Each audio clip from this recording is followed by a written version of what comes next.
Assalamualaikum warahmatullahi wabarakatuh.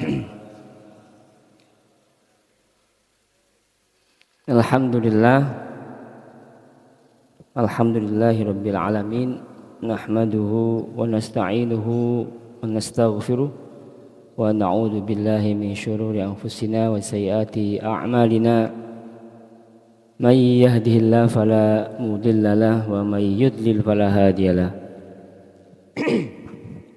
Ashhadu an la ilaha illallah wa ashhadu anna nabiyyana Muhammadan abduhu wa rasuluhu la nabiyya ba'dah.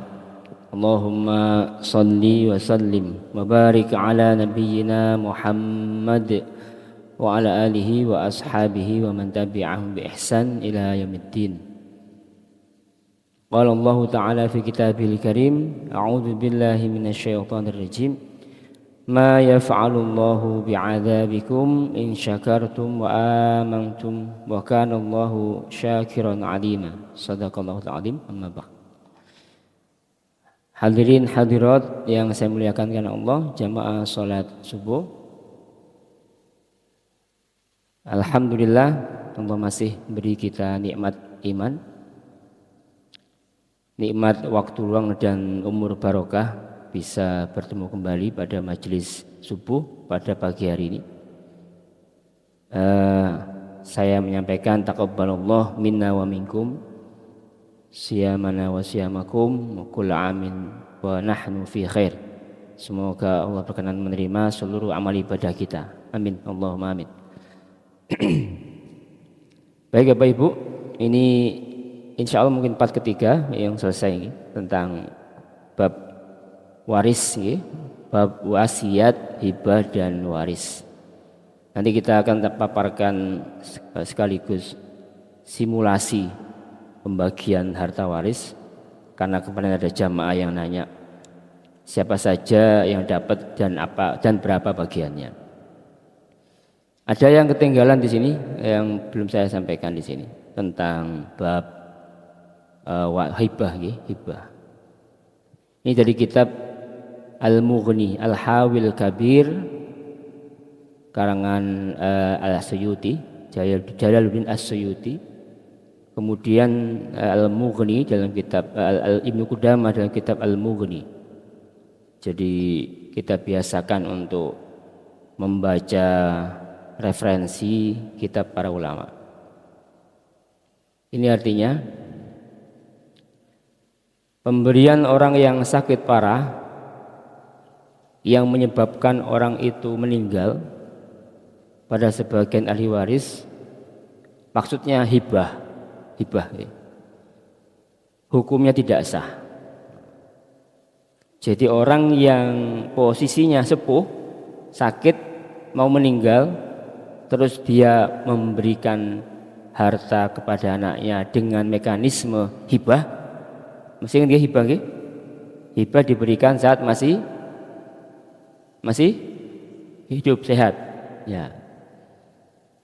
Nah itu boleh kan, kalau posisi orang tua sehat hidup memberikan hibah kepada anaknya berapapun jumlahnya dan rata, itu boleh, ya. Tetapi ketika orang tua pemilik harta ini memberikan hibah pada saat kondisinya sudah sakit parah mau meninggal, terus dia memberikan harta dengan mekanisme hibah, maka hibahnya tidak sah.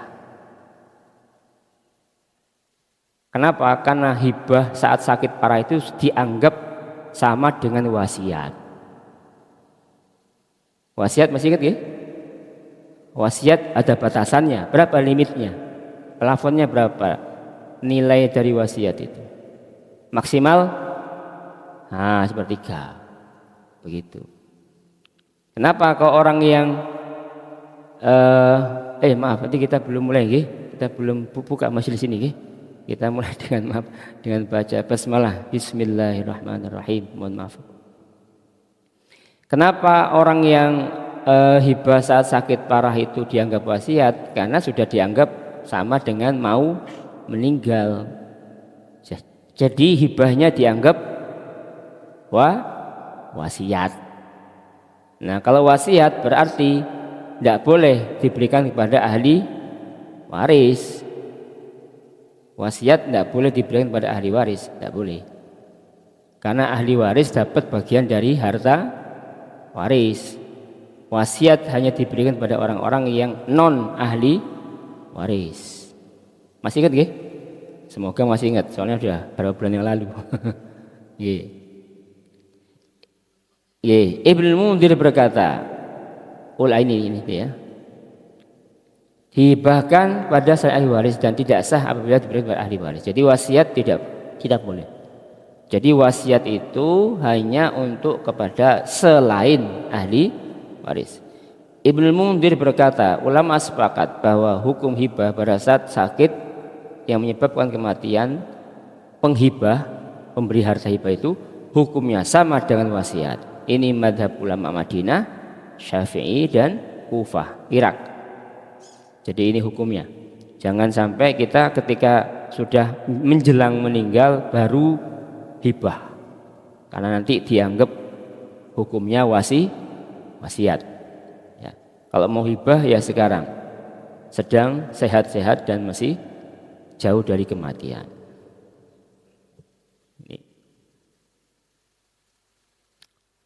Jadi ada 3 kondisi pemberian orang tua kepada anak dalam hal ini, yaitu 1, hibah tatkala orang tua sehat.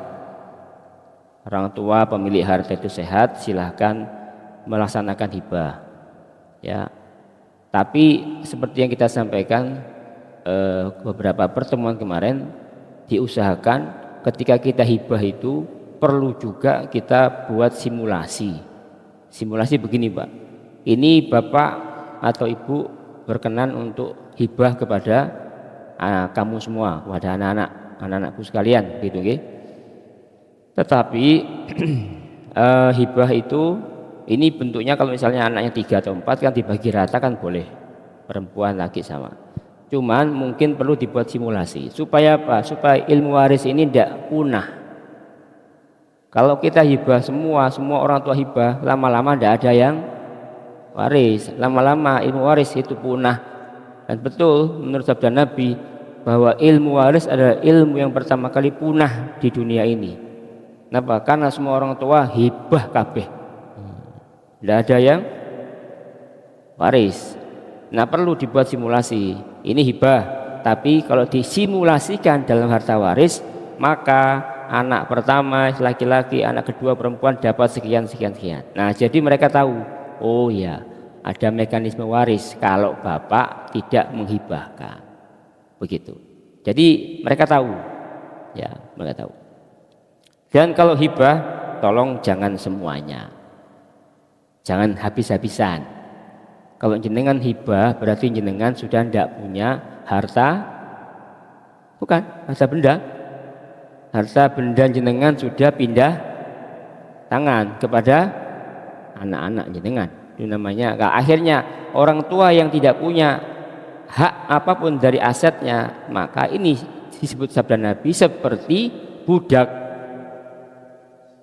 Budak artinya budak ini tidak punya apa-apa atas hartanya sendiri, padahal harta ini semula miliknya, tapi ketika dia hibahkan, dia akhirnya jadi seperti budak di depan majikannya, padahal majikannya itu dilahirkan oleh dia. Nah, begitu. Nah, kalau ada hibah harta yang masih dianggap yang masih punya jenengan, maka harta jenengan itu nanti ketika misalkan jenengan meninggal baru menjadi harta waris, begitu. Ya, misalkan jenengan anggap punya aset harta benda total 10 miliar, jenengan hibahkan 9 miliar, masih punya 1 miliar. Nah, 1 miliar itu yang nanti ketika misalkan jenengan meninggal baru jadi harta waris. Kalau semua dihabiskan untuk hibah, maka jenengan numpang sama anak. Kalau anaknya bakti, alhamdulillah. Kalau anaknya durhaka, ditendang. Dan itu sudah banyak kejadian, banyak. Ada seorang ibu punya aset 1 rumah 1 karena orang-orang biasa, ekonominya sama dengan kebanyakan. rumahnya dijual terus dibagi kepada anak-anaknya. Terus anaknya dibagi rata karena itu hibah. Ibunya dibagi, orang tua bapaknya sudah meninggal. Ibunya menjual rumahnya habis dibagi rata ke 9 anaknya. Terus ibunya nanya, saya ikut siapa? Nggak ada yang mau dimeloi. Anaknya nggak ada yang mau ngeramut ibu kandungnya, padahal sudah dikasih harta hibah. Mbak nelongsonya gimana itu? Orang tua begitu. Ya, itu kalau pas anaknya 9-9-nya nggak ada yang mau ngopeni orang tua. Ya baik, yang kedua, dianggap wasiat hibah itu dianggap wasiat tatkala sedang sakit yang menjadi lantaran penyebab wafat. Ya. 3, tatkala orang tua wafat maka menjadi harta tirkah. Tirkah itu artinya harta warisan. Setelah dikurangi hutangnya orang tua, pewaris ya.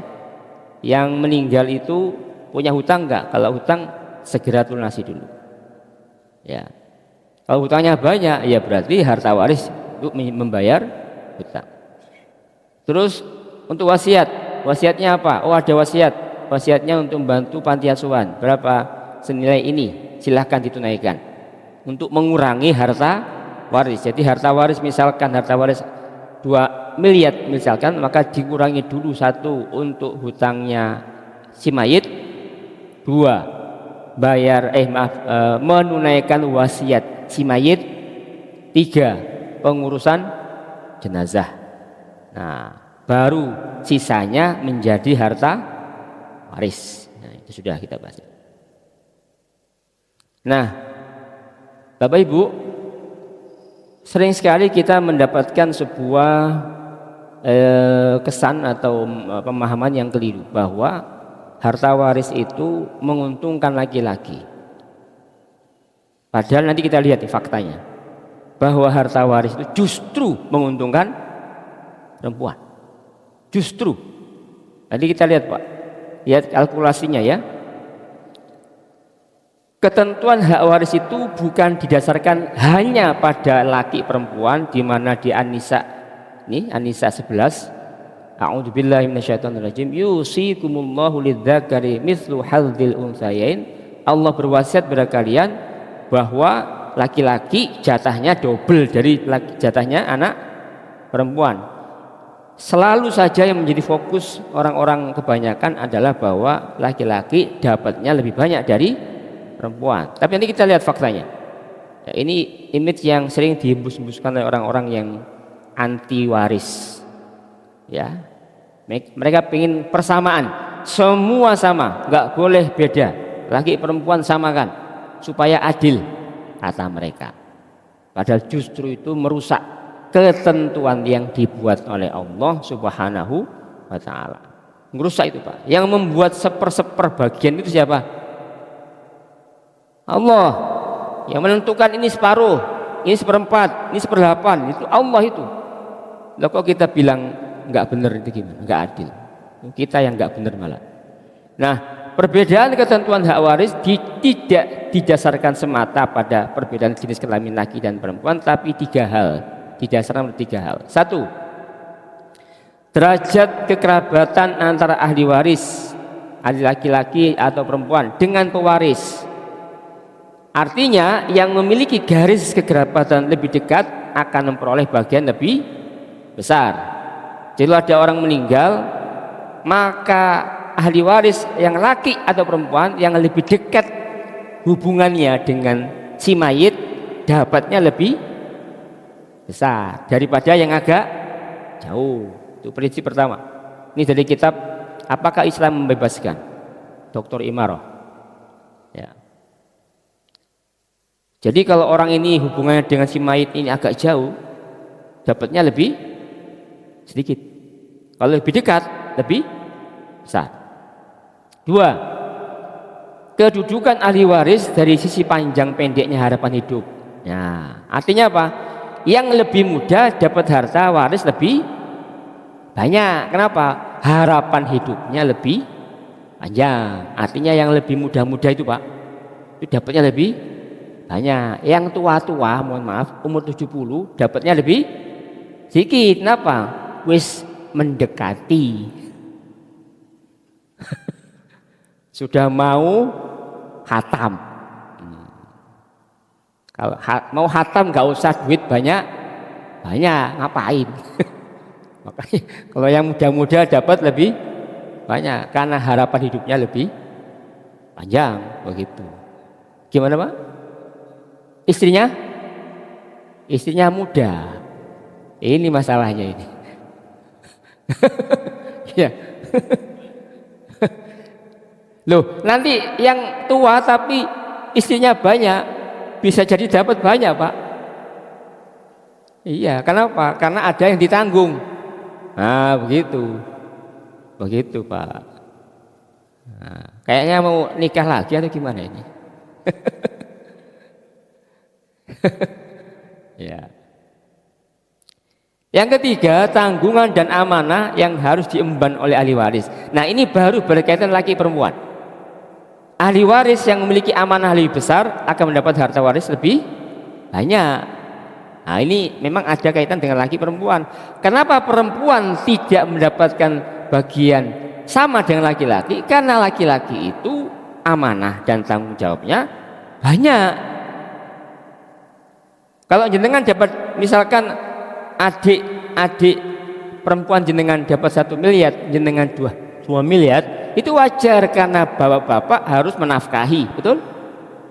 Menafkahi siapa? Istri, menafkahi anak, menafkahi ibu. Orang perempuan yang di sekitar kita, para ayah, para bapak, itu banyak Pak. Perempuan gitu. 1 istri, betul? 2 anak perempuan, betul? 3 ibu, 4 saudara perempuan, 4 Pak yang kita tanggung. 2M dibagi 4, hah? 500 G. Iya, betul. Maksudnya dibagi 4 itu untuk ngasih nafkah 4 orang.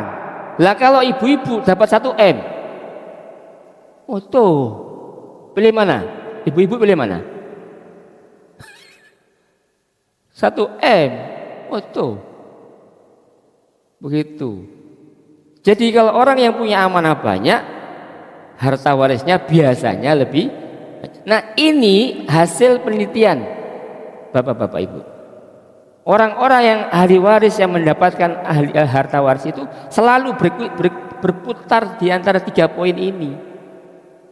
Adil nggak berarti? Loh, adil apa enggak ini? Hasilnya tuh 3 poin ini adil enggak secara logika manusiawi? Yo adil Pak. Kenapa? Karena sesuai dengan faktanya.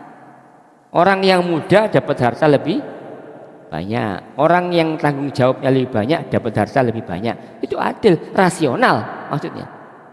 Begitu.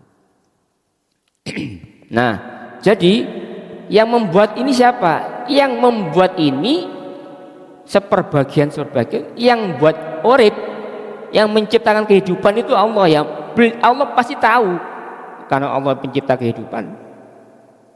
Makanya ketika Allah sudah membagi di surat An-Nisa 11, An-Nisa 12, An-Nisa 176 sudah dibagi, dan kalimat itu sangat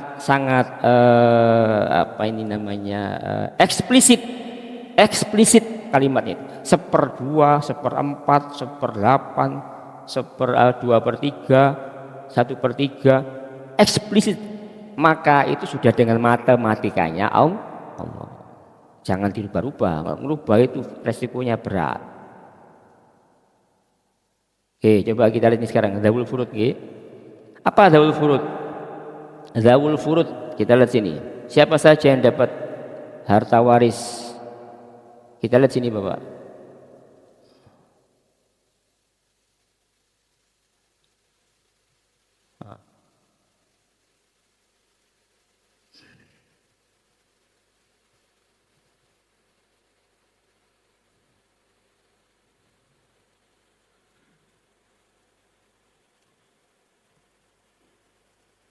Kita lihat di atas nggih.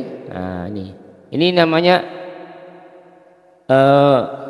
bagian dari surat An-Nisa 11, 12 dan 176.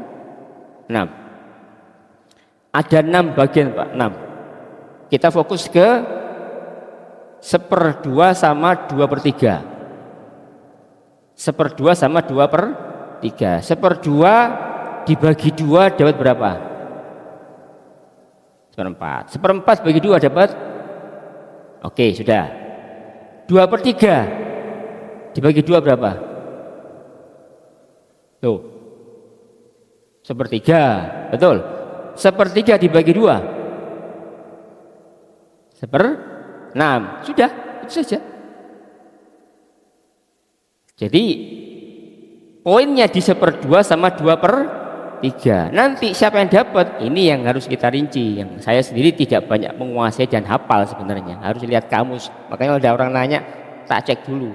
Karena saya terus terang tidak begitu mengkhususi masalah ilmu waris. Karena memang agak rumit. Bagi saya pribadi agak rumit. Sekarang lihat, siapa yang dapat setengah? Nanti jenengan cek. Dari 23 pihak ini banyak perempuan atau banyak laki-lakinya? Nah, jenengan cek nanti. Siapa yang dapat separuh bagian harta waris? Anak perempuan tunggal. Anak perempuan 1 orang. Nah, dapat berapa hartanya? Harta warisnya? Separuh Pak, dari harta si mayit.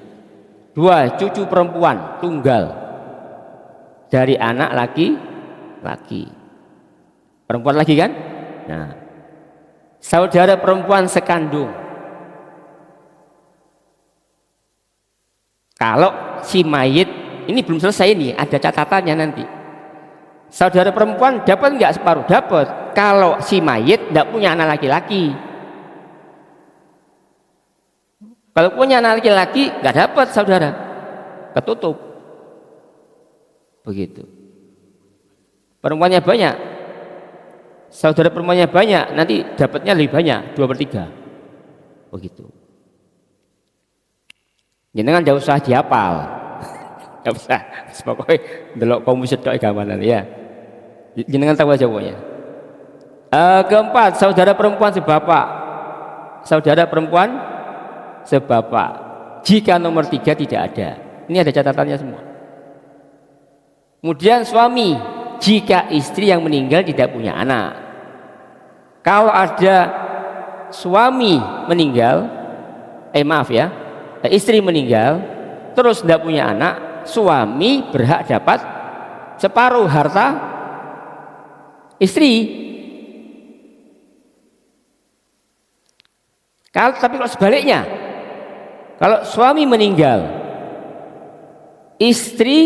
suami dan istri tidak punya anak, istri dapat berapa?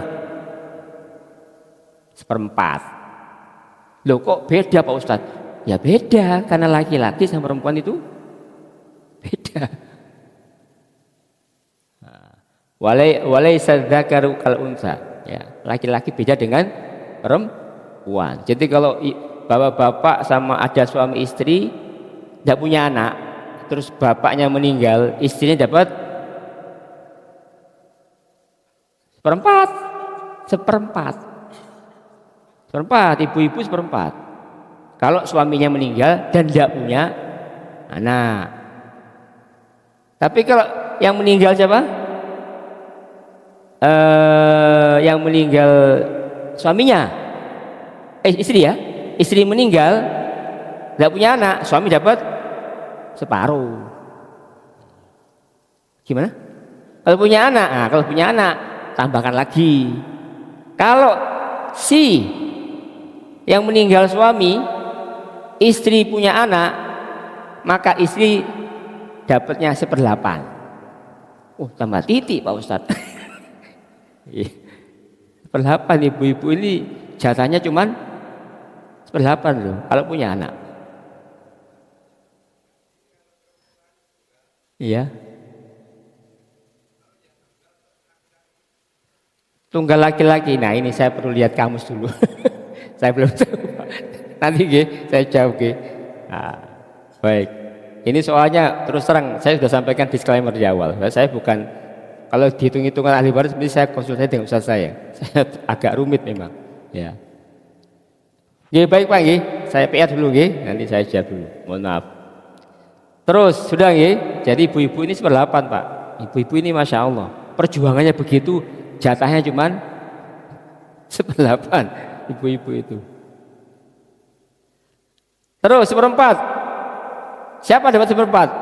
Yang dapat 1/4 adalah suami. Berarti kan sini Pak, yang dapat separuh tadi banyak laki banyak perempuannya. Coba cek itu. Suami laki, saudara perempuan, saudara perempuan, cucu perempuan, anak perempuan. Nah, berarti 5 penerima waris separuh itu 4-nya perempuan. Masya Allah. Ini kan bukan laki-laki cuma 1. Yang dapat 1/4 2 pihak, 1 suami, ya kan tadi. Jika istri punya anak, berarti kalau suami ini kan yang hidup, yang meninggal siapa? Istrinya. Istri meninggal, ada suami masih hidup dan istri punya anak, maka suami dapat 1/4 dari harta istrinya. Jadi suami istri bisa saling mewarisi. Ya. Kalau istrinya memang punya aset, nah, kalau istrinya memang punya aset atau bekerja. 2, istri dapat 1/4 jika suami meninggal tidak punya anak. Nah, jadi kalau punya anak ini istri dapat 1/4 dari harta suami, begitu. Dulu, masya Allah, maaf.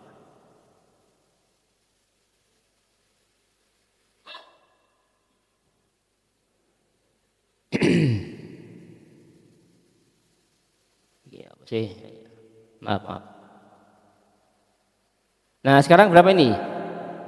Yang 1/8 Nah, 1/8 cuma 1. Siapa? Istri. Kalau suami punya anak, istri dapatnya cuma 1/8. Banyak apa sedikit ini? Sedikit Pak, sedikit.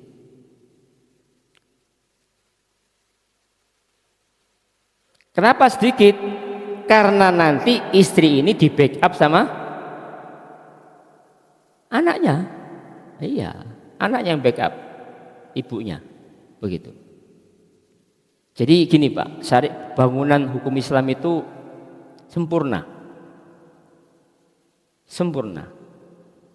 Karena yang membuat juga maha sempurna. Kalau ada satu bagian dari syariat ini diabaikan, akan mengganggu yang lain, begitu. 2/3. Siapa ada 2/3? 2 anak perempuan atau lebih. Jika tidak ada anak laki. Ini 2/3 ini Pak. Ya. 2 cucu perempuan atau lebih, maksudnya 2 cucu ke atas lebih dari anak laki-laki jika tidak ada anak perempuan. 3, 2 saudara perempuan sekandung atau lebih. 2 saudara perempuan sekandung atau lebih. Kalau si mayit tidak punya anak. Jadi kalau mayit punya anak, maka saudara ketutup. Anak laki-laki terutama. Laki-laki. Ke samping ketutup, saudara nggak dapat. Yang keempat, 2 saudara perempuan sebapak atau lebih. Sebapak itu maksudnya begini Pak, bapaknya sama, ibunya beda. Nah, berarti mungkin bisa jadi poligami atau kawin lagi, cerai mati, cerai mati. 2/3. 1/3 siapa aja yang dapat 1/3? Ibu dapat jika yang meninggal anak ini tidak mempunyai anak, ibu dapat. Atau saudara perempuan tidak punya. Sepertiga lagi yang lain siapa? 2 orang saudara atau lebih jika yang meninggal tidak punya anak atau orang tua. Nah, dapat saudara dapat Pak. Kalau orang tua tidak ada atau anak tidak ada. 1/6. Siapa yang dapat? Ada 5 pihak. 1, ibu jika bersama anak atau cucu dari anak laki-laki. Yang kedua, ayah dapat 1/6 jika bersama anak atau cucu, ada anak atau cucu. Kakek bisa dapat jika bersama anak cucu sedang ayahnya tidak ada. Nenek jika tidak ada ibu. Kalau ibu ada, nenek nggak dapat. Ibu masih hidup, nenek nggak dapat. Saudara seibu, nenek kenapa nggak dapat? Iya karena bisa di backup oleh anaknya yang lain, begitu. Okay. Saudara seibu jika tidak ada anak. Dari 6 porsi al-furudul muqaddarah ini, 1/2, 1/4, 1/8, betul? 2/3, 1/3, 1/6. Total ada 23, saya hitungkan 23 pihak penerima. Yang laki-laki cuma 8. 15-nya perempuan. Berarti lebih banyak penerima ahli waris dari pihak perempuan. Subhanallah. Padahal ketika Islam belum datang,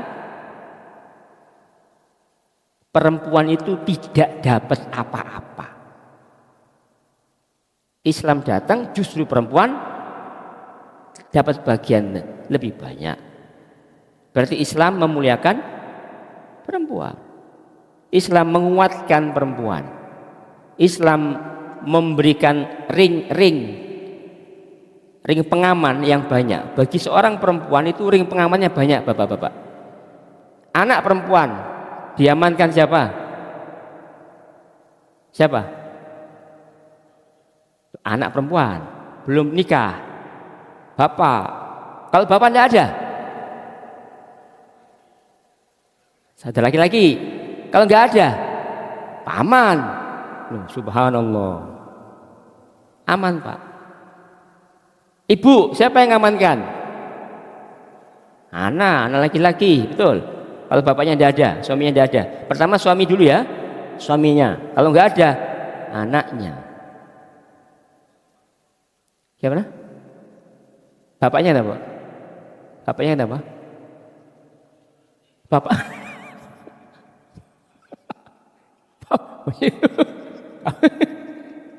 Maksud saya ini masalah menafkahi Pak. Walaupun faktanya justru banyak bapak-bapak diramut ibu-ibu, maksudnya diramut kesehariannya, betul ya? Apa? Jika bersama itu ada cucu, ada anak, ada cucu. Nah, Bapak Ibu, jadi sudah clear sudah. Kita secara sekilas bahwa hukum waris ini sudah jenengan harus tahu, walaupun tidak harus detail, ya, karena jenengan tidak harus nggak ngajar, tetapi jenengan harus tahu. Artinya ketentuan ini yang membuat Allah tidak boleh kita katakan tidak usah seper-seperan, wis padakno kabeh. Allahu Akbar, dosa besar. Itu saya katakan begini, kita mengatakan sama Allah, ya Allah, ojo kakek model padakno kabeh. Ya Allah itu digitukan gimana kira-kira? Hah? Ojo kakek model sampean, kata makhluknya mengatakan sama Allah, ojo kakek model padakno kabeh, biar adil semua. Allah sudah dalam tanda kutip susah-susah membuat seper-seper begini, kita ngomong coba akan model ini apa ceritanya? Ini bisa jatuh kafir orang ini. Kenapa? Melecehkan Allah. Nah, makanya kalau memang kemudian setelah dibagi-bagi kok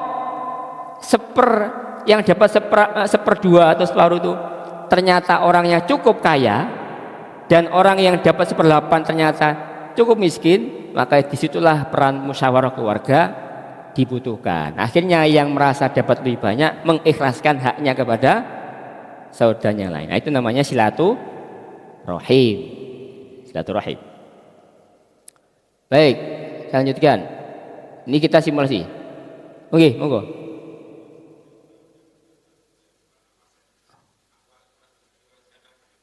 Hak hak waris.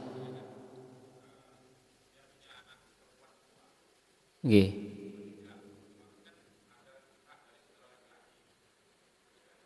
Ya, ya. Ya, ya, ya.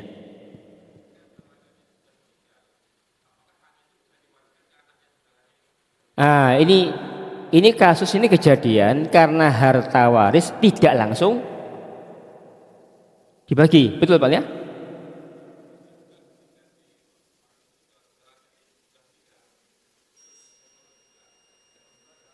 Enggak, kan ini ada orang meninggal. Terus kemudian ini maksudnya anaknya meninggal duluan. Ya, iya betul betul.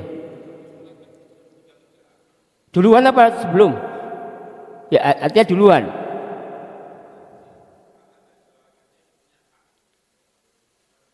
Ini agak rumit ini. Agak rumit. Ya, ya, ya, paham, paham. Artinya begini, ini saudara laki-lakinya meninggal duluan, betul. Nah, terus punya anak perempuan, punya anak, ya punya anak lah. Nah, saudaranya ini meninggal juga kemudian, ya. Nah, jadi begini Pak, makanya saya bilang begini, ini namanya akibat dari hukum waris yang tidak langsung dibagi, selalu menimbulkan masalah. Maka solusinya dibuat pembagian harta waris secara bertingkat, diselesaikan per case, per kejadian orang meninggal. Nah, orang yang meninggal itu duluan dibagi dulu warisnya. Itu pertama kali yang harus diselesaikan. Meskipun kemudian orang yang kemudian meninggal tetap dapat dari harta yang meninggal duluan. Paham gitu saya? Jadi begini, orang ini meninggal, belum dibagi harta waris. Nah, yang meninggal ini punya ahli waris yang belum dapat dari harta si mayit, betul? Nah, belum dapat yang ahli waris ini, ahli waris meninggal lagi, betul? Nah, akhirnya ini namanya bertingkat, diselesaikan apa? Loh lah iya, ahli waris itu berdasarkan siapa yang meninggal duluan. Kalau belum meninggal ya nggak dapat, gimana belum dapat? Wong belum meninggal. Kalau apa? Loh, jadi begini misalnya, bapak sama anak, yang meninggal duluan anak. Ayo coba, betul kan? Yang meninggal duluan anak. Bapak dapat nggak? Dapat nggak? Bapak dapat kalau case-nya nggak punya anak atau bagaimana, kan begitu. Lihat kondisinya, betul. Nah, ketika anak meninggal, bapak ini kalau dia dapat bagian, nggak dapat bagian karena nggak langsung dibagi, betul. Akhirnya bapak nggak dapat karena nggak langsung dibagi, padahal dapat toh. Nah, maka bapak ini, maaf, setelah anak meninggal, bapak harusnya dapat, belum dapat bagian dari si anak, ternyata bapak kemudian meninggal lagi. Nah, itu makanya case-nya begitu case-nya. Maka diselesaikan dulu kasus anaknya dulu, baru bapaknya. Bukan?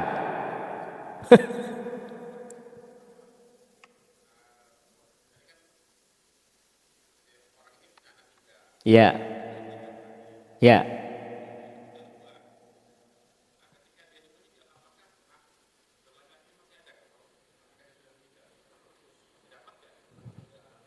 Kalau punya laki-laki, saudara nggak dapat Pak. Oh, tadi laki-laki katanya. Perempuan. Ya. perempuan, nggih. Oh ya, saudara. Nah. Ya.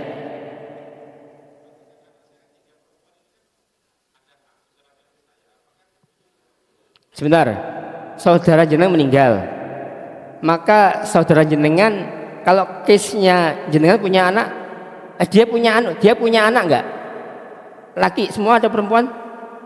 Nah, kalau dia punya anak laki-laki, jenengan enggak dapat.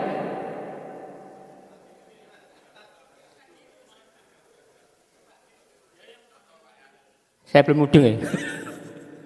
Ya. Ya. Ya, oke. Betul. Ya. Ya. Oh, maksudnya ini anu nggih apa?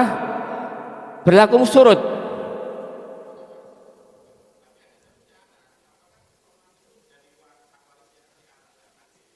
Iya, iya, iya, paham. Ini berlaku surut sepertinya. Mundur ya. Artinya yang meninggal duluan kan adik jenengan. Nah, apakah adik jenengan dapat bagian dari jenengan? Oke. Ini PR. Belum bisa saya jawab. Waduh, pertanyaannya banyak. Iya. Iya. Iya.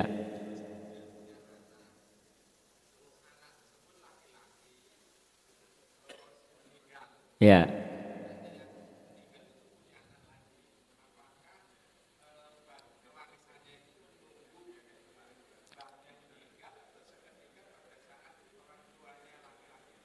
Nah, ini yang case yang pernah saya sampaikan bahwa di KHI kompilasi hukum Islam itu cucu bisa naik.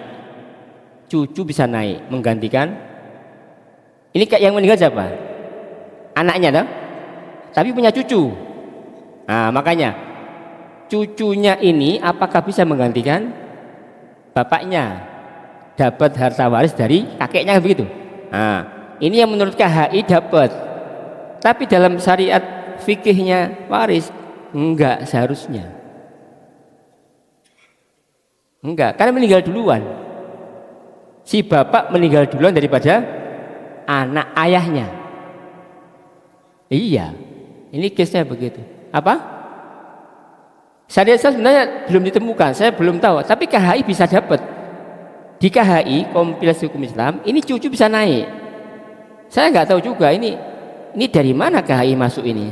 Saya khawatir, semoga saya salah lagi. Khawatir ada unsur-unsur dari hukum waris ala barat yang masuk ke sini. Di barat itu kalau anaknya kakek, ada kakek punya anak ya, punya cucu kan ya, anaknya meninggal, cucunya naik menggantikan anaknya yang meninggal, dapat dari kakeknya kan begitu. Oh, dalam Islam mboten ngoten. Tapi nanti ini saya pastikan lagi insya Allah. 3 pertanyaan Bapak yang Bapak niki yang pojok niku kali Pak Isom kali Pak Sinten, Pak Rudi. Balik niki nomor 2 nih Pak Rudi niki Pak Heri, Pak Heru. Oke, siap. Ya, jangan tanya tambah lagi mumet saya.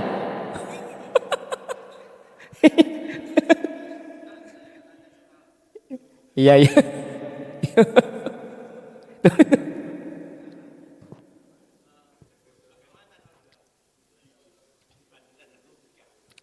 Logikanya gimana?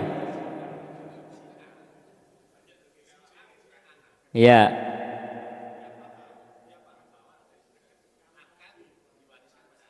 Iya.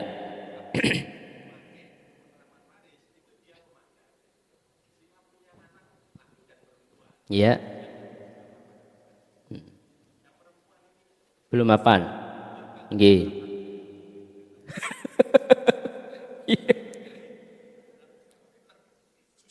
Ya, oke.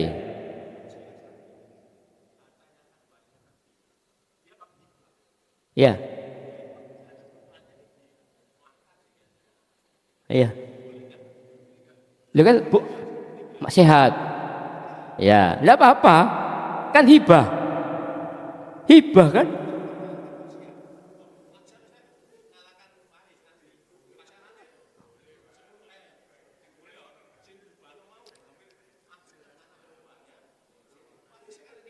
Enggak, artinya begini, si anak perempuannya akhirnya kan dapat sama dengan laki-laki.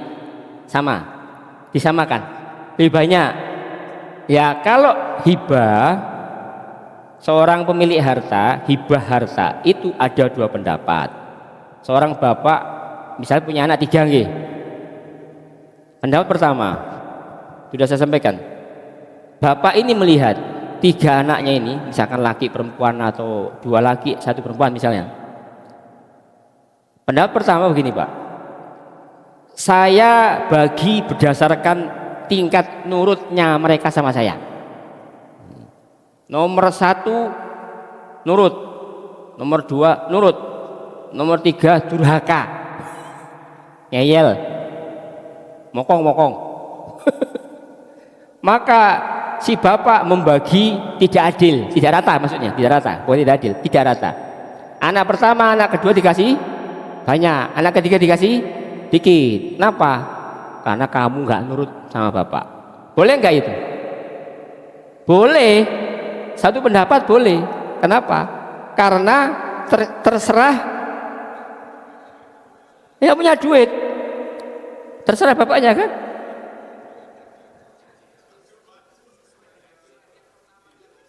Yang mana itu? Pertama. Oh, yang ini pembagian. Oh, sepertiga. Yang 2/3. Oh, ini.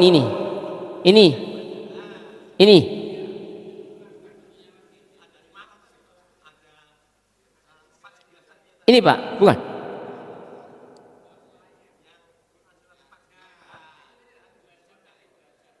Sebelum ini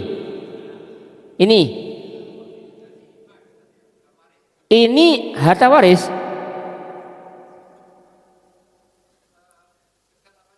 Loh, bukan, ini hasil penelitian bahwa hasil penelitian ahli waris itu dapat lebih besar berdasarkan satu, karena derajat kekerabatan. Ini waris semua Pak ini. Loh iya dapat dia, cuman mengikuti poin yang ketiga. Poin ketiganya apa? Anak perempuan ini secara amanah tidak sebesar anak laki-laki. Ini bukan hibah Pak, ini hasil penelitian Dr. Imaroh terhadap pembagian harta waris yang kesimpulan 3 poin ini. Kesimpulannya bahwa besar kecilnya harta waris itu bukan karena laki-laki perempuan saja, bukan, tapi karena satu, biasanya hasil penelitian karena semakin dekat dengan si mayit semakin dapat lebih banyak. Kalau perempuan dapat sedikit karena poin ketiga, karena anak perempuan tanggung jawabnya nggak sebesar anak laki-laki. Betul, ini waris. Kalau hibah beda Pak. Hibah itu terserah jenengan sebagai pemilik harta. Boleh tidak rata boleh. Tetapi ditegur sama Nabi Muhammad SAW, kamu mau nggak anakmu itu bakti sama kamu, pilih-pilih juga. Nanti anakmu yang kamu kasih dikit nanti baktinya juga sedikit. Tetapi itu menjadi poin yang kedua oleh para ulama, berarti membagi hibah hendaknya rata. Ya, lebih baik. Pendapat kedua itu lebih kuat daripada pendapat pertama. Artinya kalau jenengan punya harta hibah hendaknya baginya rata, meskipun ada anak yang susah dikandani kumang. Begitu. Oke, gitu ya. Oke, sudah cukup ini. Istri siri tercatat enggak? Enggak, maka enggak dapat. Apa? Kalau secara agama sah, tapi kalau misalnya si istri resmi ini menuntut, istri siri enggak dapat. Iya pemerintah. secara pemerintah, secara agama dapat.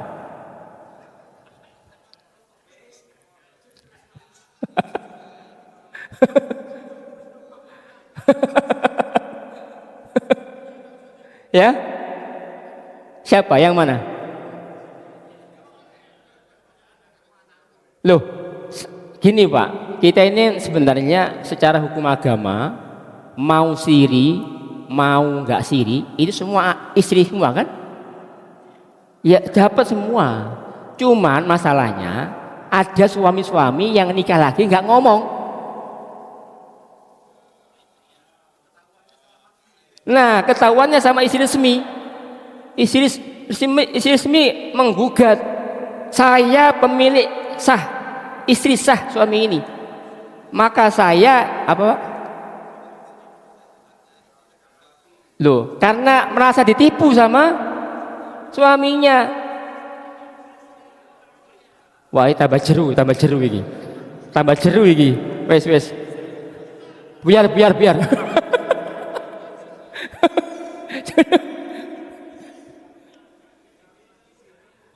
Lah, poinnya begini Pak, poinnya adalah point of the view ya, saya adalah kalau bapak-bapak mau nikah lagi ngomong. Ya. Ngomong sama istrinya, Dik, saya minta maaf, saya nikah lagi. Ternyata minta maaf lebih mudah daripada minta izin, begitu. Jadi jenengan istri nggak bisa protes, terus kadung kok. Ya sudah, iya punya anak lagi. Iya. Kalau istri protes itu sudah sejak zaman Nabi. Jangankan istri jenengan, istri Nabi aja marah-marah, istri Nabi aja cemburu, apalagi istri jenengan. Sama nggak karu-karuan. Iya, sudah. Apa? Loh, betul. Nikah lagi itu tidak ada ketentuan ngomong. Tapi jenengan itu namanya khianat. Loh lah iya. Memang tidak salah, tapi jenengan khianat karena istri diambil jatah waktunya, diambil jatah nafkahnya. Nah, tetap aja ngomong Pak, bicara saja, tidak apa-apa.